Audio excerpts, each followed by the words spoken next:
Hi there, it's the Redneck Preppy with you, and today a video that I was actually going to release a few months ago ahead of the What's in My Survival Kit video. An explanation of my philosophy of survival kits. So this isn't going to be a technical video. This is more of kind of like a macro view of why I made the decisions that I did for my survival kit and why I include the things that I do and perhaps don't include the things that I don't have in there. So as I've said in many of the reviews that I've done of survival kits, including my own, every survival kit is really, at the end of the day, an exercise in compromise. You know, whether it's weight, whether it's size, it's also, of course, based on where you're going to be. You know, what you carry in the forest is likely going to be very different from what you carry in the desert. The time of the year, winter kind of demands different things than, let's say, the summer. So obviously the kit should change with the circumstances of where you are and when you are. So with that in mind, survival kits are an evergreen product. They're always changing, always iterating. So the number one kind of macro philosophical view I take of survival kits is weight. Now there's an old saying in the military that ounces equal pounds and pounds equal pain. And that's kind of a cute way of saying that the more stuff that you have in your survival kit, the heavier it's obviously going to be. And for a lot of people, the heavier something is going to be that they're not likely to be using, the less likely they are to carry it. Unless you're the Mountain from the Game of Thrones, chances are you can't pack everything that you want. That means that you have to kind of carefully choose what you have in that kit based on your skills, your strengths, your weaknesses, and what you think is important to you. You know, if you're horrible at fire making, you're probably going to carry a couple of extra things to make fire. If shelter is of prime importance to you, you're probably going to want to place more emphasis on that. If you're comfortable with, let's say, water gathering or food gathering or making fire, first aid, whatever it may be. Now, related to weight is size. Survival kits should be, or generally are at least, fairly and relatively unobstructive to you. And what I mean by that is that you can carry them and they're not going to get in the way, or they're not going to take up space from ostensibly why you're out there in the first place. For a lot of people, if you're hunting, you don't want to carry a huge survival kit because, you know, you have other things to carry: binoculars, GPS unit, ammunition, whatever it may be. Hiking, same deal. You want to bring your tent and all that other stuff.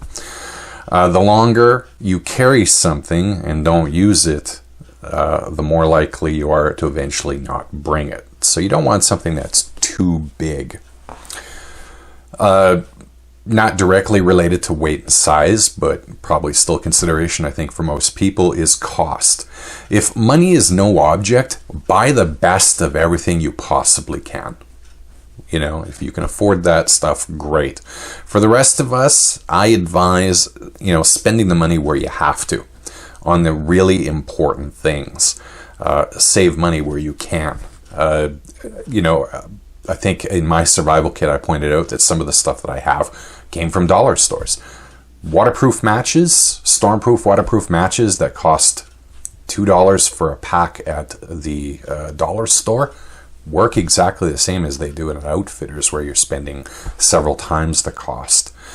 You know, for something like, let's say, a bush knife, buy the best that you can. You know, don't skimp out on that, because if that thing breaks out there and you don't have a backup, you're out of luck. Compass, that's another thing. I know that I'm fairly well known in my survival kit reviews for really hating little button compasses, and there's a good reason for that.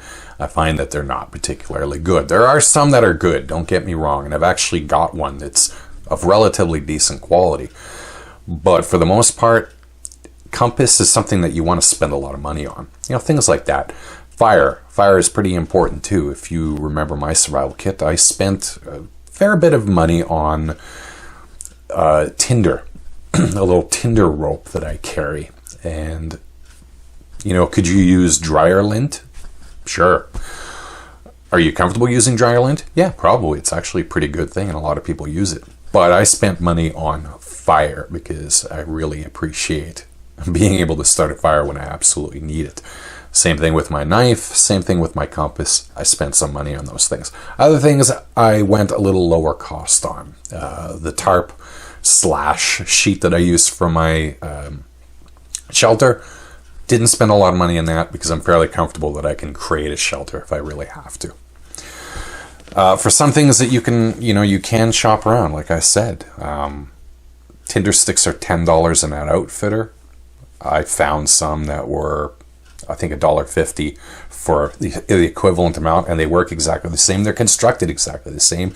It's just wood fiber with some wax and some propellant, I think I want to call it, propellant, that allows you to start a fire. Works exactly the same, cost $1.50 instead of $10.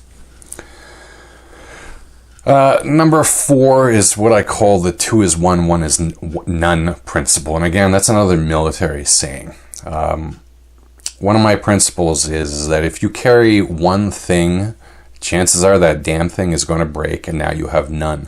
But if you carry 2 things that can do the same thing, one breaks, you still have the ability to do what it is that you need to do.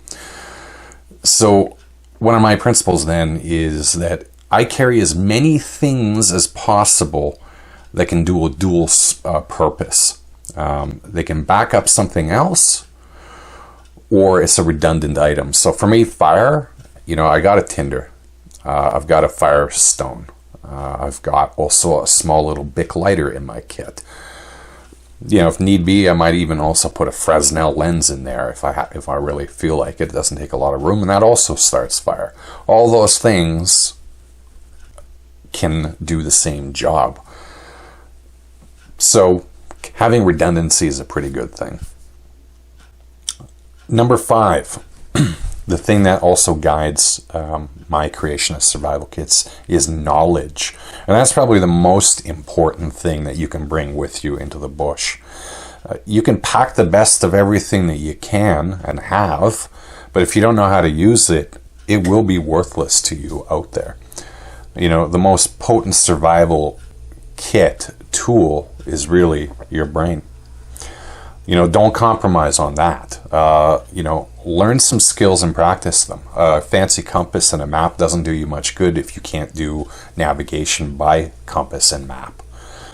Know what you can eat out in the woods. There's a lot of misinformation out there about, don't eat this color of stuff, or this is good, or if this grows at this time of the year, it's good. You don't know, though, and unless you actually kind of learn that knowledge, get the books, watch the videos, take some survival courses, find out what it is that you can eat. You really don't know.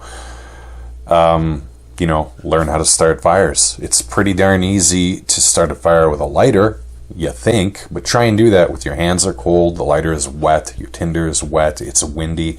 All of a sudden it's really hard to start a fire in that circumstances. So, learn how to start fire in different circumstances. Learn how to start it when it's really cold or when it's wet, or, you don't have access to a lighter and all you're using now is just, ye old striking stone and some tinder. Learn how to do that. Learn how to build improvised shelters. On your next camping trip, it doesn't take much to cut down a few pieces of wood, or find some wood, whatever it may be, and put together a basic lean-to. Find out how much effort it takes to do that, because that's a pretty important thing to know, because your access to food might not be great, which means your caloric intake is not great. Now all of a sudden you're expending a lot of energy on something that you're learning how to do the first time, and you might not be as successful as if you've practiced it in the past and know what it is that you have to do. Learn how to capture and process game. It's one thing to catch something, whatever it may be, a raccoon, a fish, who knows. But if you don't know how to process that game in order to actually be able to eat it, you could be buying yourself some trouble.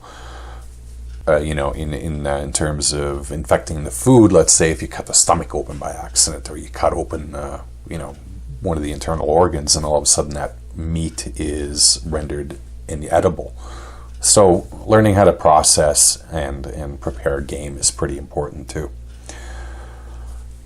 And that's really basically it. Those are kind of like the macro view that I take of survival kits, why I pack things. So it's going to be, you know, weight, size, cost, your own personal knowledge, redundancy.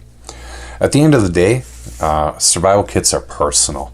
It's based on your mental and physical strengths and weaknesses. And that's something that you've got to be really honest with yourself at the end of the day.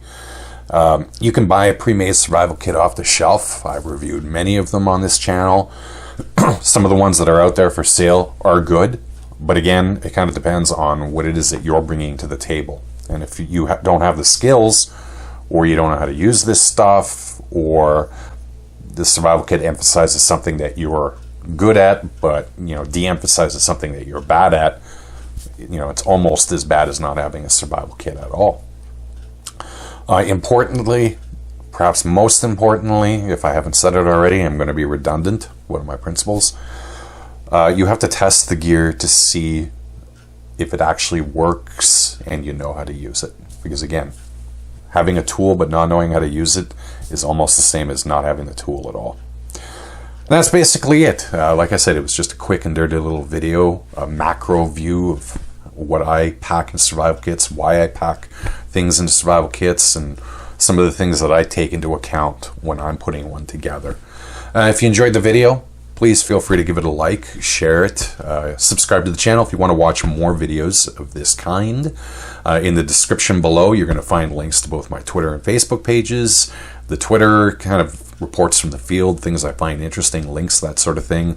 My Facebook page links to all the videos that I put up here on YouTube, as well as longer form essays, reviews, things that I find of interest and you may find of interest too.